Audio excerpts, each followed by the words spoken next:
House Speaker Mike Johnson and a number of Republican senators are already criticizing the president's retaliation, saying that Mr. Biden waited too long to respond to the deaths of the 3 U.S. service members in Jordan. The speaker saying, quote, "Unfortunately, the administration waited for a week and telegraphed to the world, including to Iran, the nature of our response." Joining us now is Peter Baker, chief White House correspondent for The New York Times. Peter, thank you so much for being on with us today. The president was under a lot of pressure to respond to the killing of the 3 service members in Jordan.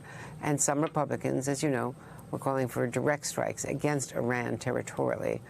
Do you think that the strikes so far and the promise of more will quiet the criticism? No, I don't think it'll quiet the criticism. I think that criticism is going to come no matter what. And it did take a number of days, and there was some frustration, I think, that there wasn't a faster response. We're in an age, of course, where we want instant action, and the idea is if the longer you wait, the more you give the other side a chance to harden their defenses, to escape into the ether and so forth. But the administration says, look, they weren't delaying for any particular reason except for the weather. The Joint Chiefs says that they took the most advantageous moment to strike when it suited their military needs, and while they can obviously strike even in bad weather, they would prefer to strike when it was clearer. They brought these B-2s all the way from Texas to do that. So, it depends. We haven't seen the end of these strikes. They made very clear last night was the beginning, not the end. Presumably, we'll get more over the weekend. We'll see what kind of damage it has done.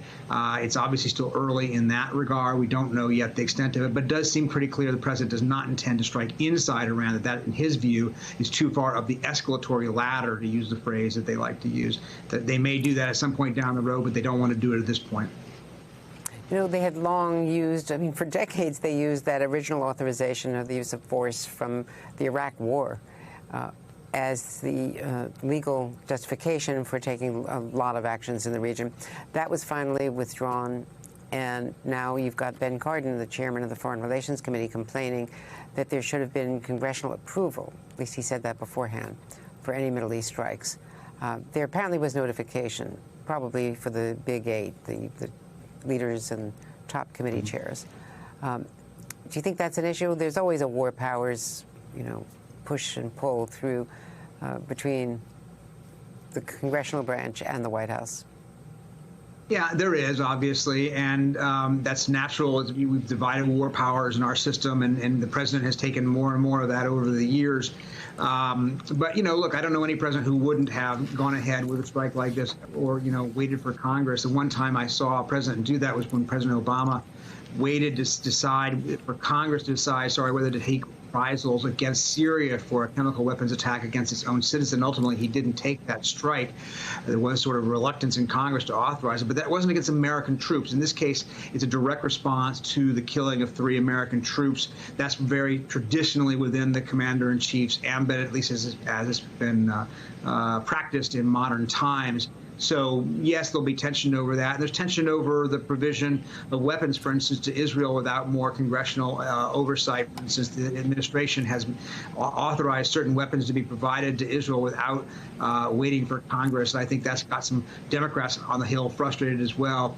But broadly speaking, the commander-in-chief has a lot of room to operate here. And, of course, you referenced when President Obama did not take action when Syria crossed the red line by using, they used nerve gas. And that ended up, as you know, weakening the president's hand with a lot of our Arab allies. It did. It's a lasting issue. We hear that all the time from people in the Middle East about how Obama didn't follow through on the threat. And I think that's why, of course, Biden understands that. He was vice president at the time, and he did follow through on his threat here. Now, again, we can argue about whether it's going to be enough or whether or not it will accomplish what he intends it to accomplish, but he didn't allow this strike to go unanswered. The trick is, of course, he doesn't want it to spiral into a broad, full-fledged war with Iran. Intelligence by the American side says that Iran doesn't want a full-fledged war either. But you can easily see how things can get out of hand.